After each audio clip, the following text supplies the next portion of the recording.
Welcome mates, I'm Bloodthirsty Lord, but you can call me Lordy. I'm a little sick today, but that does not matter. We're going to talk about team objectives within Paragon and the changes that did occur for them. That is pretty much with the inhibitors, the harvesters, and also the prime orb camp. And these do have some type of synergy between them, and if you get them all right at a perfect time, you can win a game just by controlling these objectives. And the patch is already live, which is patch 0.27 for Paragon, so you'll be able to see these changes in game, but surprisingly many people don't know about this, so I wanted to bring it up and pretty much give some attention on this. So once you do go in the game and the opportunity does arise, and you're able to use that to your advantage, because you know the information about how these team objectives work and the objectives work within this patch, most likely you can use those to just win the game a lot more quicker than the average time for a match. So let's get straight into it. So the first team objective I want to talk about is the Prime Orb Guardian, and this does spawn at 300 seconds within the game, and it pays CXP directly to the killing team. So if your team does kill it and the enemy team is still around you, or they're around the actual objective and they're trying to kill it, but instead you achieve the kill on the Prime Orb Guardian, each player in your team will receive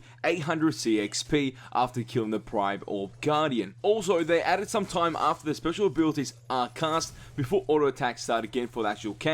You know when he starts slowing you down or starts blasting people in pretty much a radius around him and he uses a shield. After he does that, he won't be able to shoot with his auto attacks or pretty much his basic attacks straight after it. So that's pretty much a good enough time for you to pretty much abuse the Prime Orb Guardian and try and kill it as quick as possible. So also when the Prime Orb does drop and the carrier does carry the Prime Orb, his Prime card will be activated on that one person that has the Prime Orb, and he's able to use that in a fight. Say if he couldn't get to the destination, or if he couldn't do another thing and you get caught in a sticky situation, person that has the Prime Orb will have his Prime card activated, so pretty much you'll be able to do bonus damage or some type of bonus depending on what Prime card you have. And once you've got that, you can pretty much abuse that factor that you're going to be one of the strongest players within that fight. So hopefully you can end up abusing that factor to your advantage, so you're able to win that trade and become the victors out of that outcome. Also, you can still take the Prime Orb to the destination, so your whole team's Prime cards can get activated. That is usually the main objective once you get the Prime Orb, so pretty much your whole team is OP instead of that just single player being OP, because if that one person does die, the orb will drop and it's pretty much able to be picked up by anyone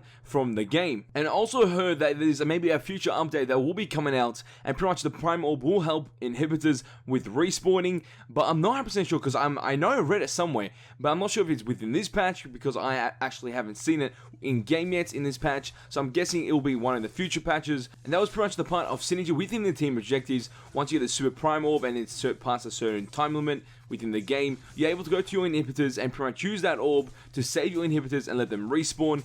And depending how many you've got destroyed, all those will be able to respawn back, and you'll be able to lose that orb for the price of saving your actual inhibitors and also stopping the super minion waves from pushing into your base. And since we're already talking about inhibitors, let's keep that going and let's give you some more information and changes based on that. So they did increase the inhibitors health from 3,500 to 4,000, which means it will take a little bit more damage to actually destroy the inhibitors, so that is pretty decent, nothing too crazy. Another change that did occur is pretty much inhibitors now no longer respawn, so once you've destroyed one, don't expect it to ever respawn, which means super minions will be spawning in that actual lane constantly, and you won't be able to stop that unless you're actually pushing that lane constantly. So it's kind of annoying, but it's also good at the same time because you're able to also use the minion wave or the super minion wave as a bait for the enemy team, so then you can go do team objectives like take other inhibitors or even take the Prime Orb camp. So after an inhibitor has been destroyed and it's past the 40-minute mark of the game, an additional super minion will spawn in the super minion wave. So there'll be two super minions pushing that one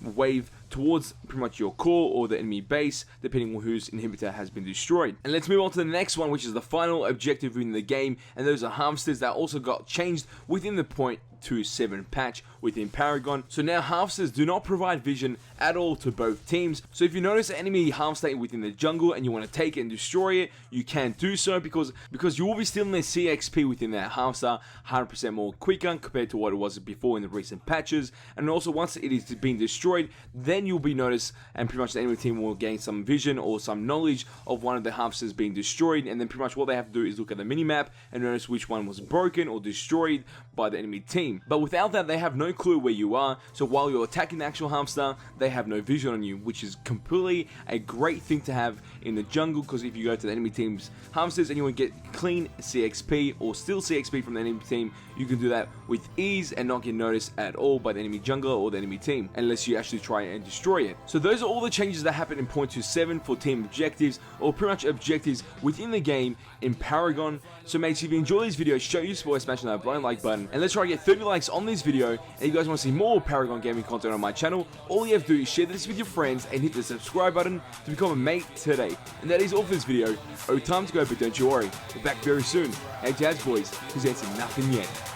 All these amazing changes, and I can't wait for the T4 skins. Saying that it feels right.